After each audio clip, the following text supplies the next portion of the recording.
تو اپنی سوچ بدلو، اللہ سے اچھی امید رکھو، اور یہ یاد رکھیں کہ اللہ کے دستے قدرت میں سب کچھ ہے، وہ جس طرح چاہے جیسے چاہے حالات کو بدل دے۔ ہم نے تو بہت سارے حالات بدلتے دیکھے ہیں، پل کے جھپکتے پروردگار نے کس کو کہاں سے کہاں پہنچا دیا اور کس کو کہاں سے کہاں پہنچا دیا۔ اور جو لوگ یہ تصور کرتے ہیں یا سوچتے ہوں گے کہ ہم اتنے کو ہلاک کر دیں گے، اتنے کو ہلاک کریں گے، میں آپ سے کہتا ہوں مچھروں کو ہلاک نہیں کر سکتے۔ سب سے بڑا ٹینشن ڈینگو ہے، پتہ نہیں کیا کیا ہے، آج اسی کا علاج نہیں ہو سکا ہے۔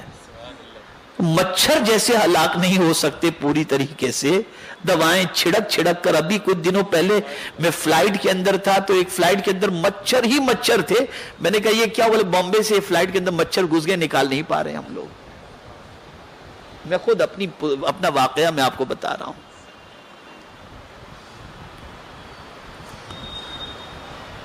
تو مچھر ہلاک نہیں کر پائے تو سب کو کیسے؟ یہ ڈرنے کی بھی ضرورت نہیں ہے، بہت زیادہ خوفزدہ ہونے کی بھی ضرورت نہیں ہے، اور سن لو یہ بھی اچھی طریقے سے، قدرت چاہے تو وقت کے طاقتور کو مچھر سے ہلاک فرما دے، یہ اس کی شان ہے۔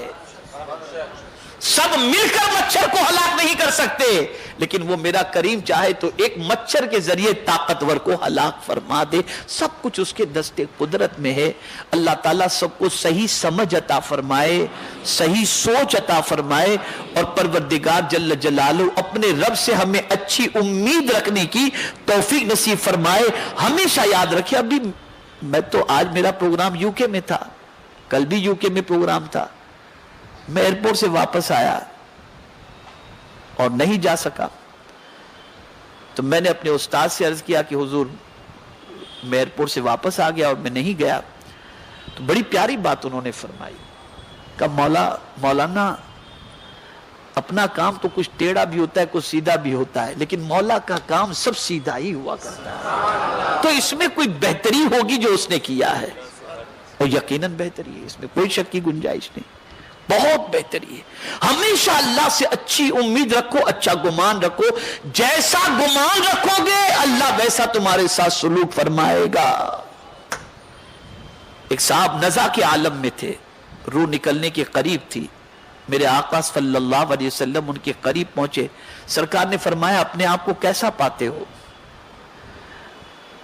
عرض کرنے لگے حضور رب کی بارگاہ میں کھڑے ہونے سے ڈرتا ہوں کہ کیسے کھڑا رہوں گا، لیکن پھر مجھے اپنے رب سے امید بھی ہے۔